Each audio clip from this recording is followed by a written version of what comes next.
Money. Apparently, it makes the world go round. But how? My name is Andini, I'm 25 years old, and like many in my generation, I find myself too afraid, lazy, embarrassed, and overwhelmed when it comes to asking for financial help. And I know I'm not alone. Let's see what people have to say about their finances. Could you tell me what your relationship is like with your personal finances?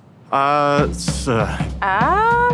it's a little stressful at times. I've saved pretty well. I've been working since I was 15. I do hear from my parents and everything that I'm a horrible spender. I work really hard just saving money. What about you? No, I don't save anything. I probably spend like $1,000 a week, I'll be honest. If there were some things you could learn more about when it came to your finances, what would that be? How I could buy a house. How to budget your money a lot better. I'd like to get into investing. High school, I'd rather learn about taxes and do the quadratic function formula or something like that. Which we'd never use now. Which we never use now. So what about you?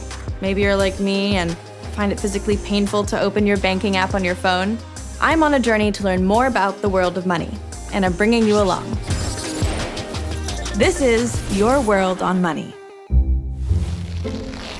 With 46% of Gen Zers and 47% of millennials living paycheck to paycheck and worrying that they won't be able to cover their expenses, financial concerns are at the top of most of our minds. So how can we address those financial fears?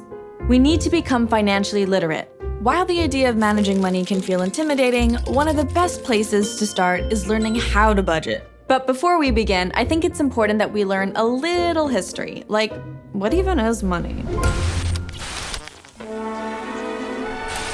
To best understand money, it makes sense to travel back in time, like really far back in time. A somewhat recognizable form of money has been around for at least 5,000 years, but before that, people would barter or trade the goods they had directly for those that they needed.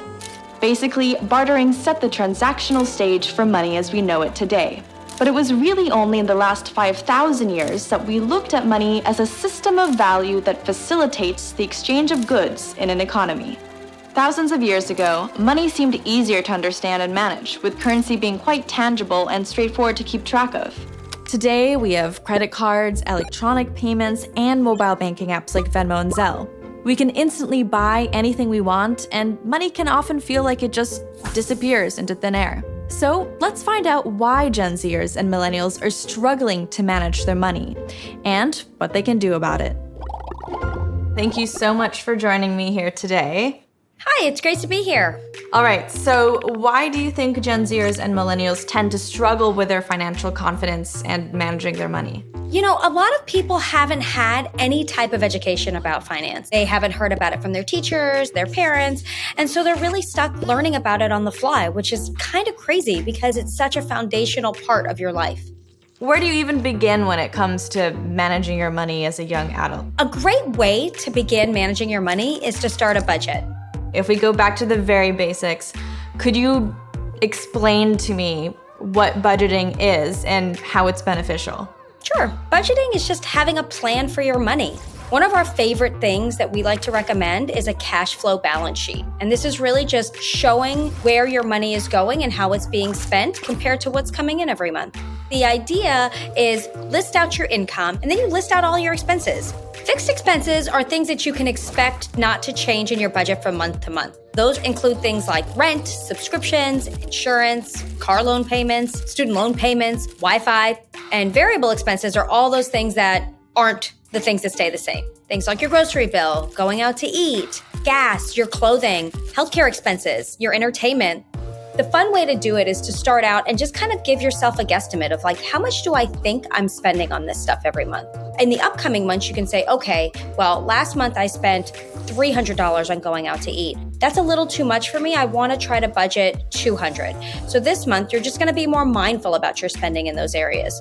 Also, it's important to understand that there should be some wiggle room there, right? You should be able to spend a little more and a little less. As long as it's in that range of what you're comfortable with every month, then you should be able to sock away that extra money and put it into savings or put it into investing and put a little bit extra into retirement.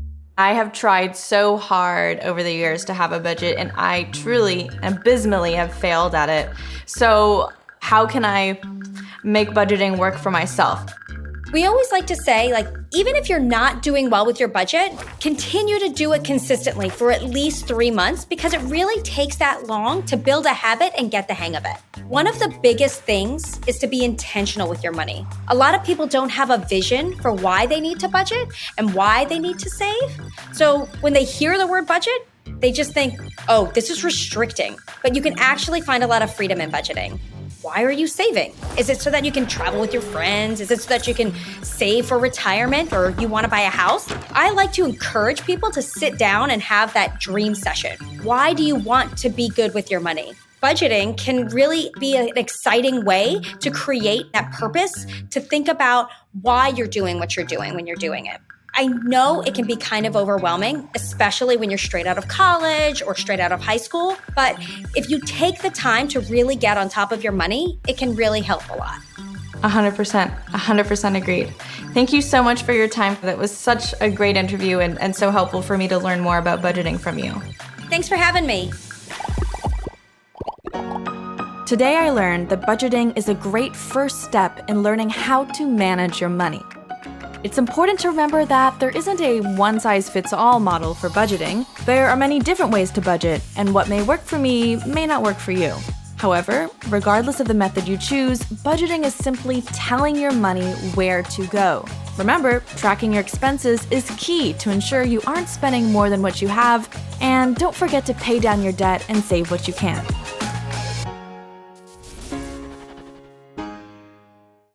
Hey, Mark. Ooh, oh my God! That was terrifying. Oh, a couple more. All right, we're safe now.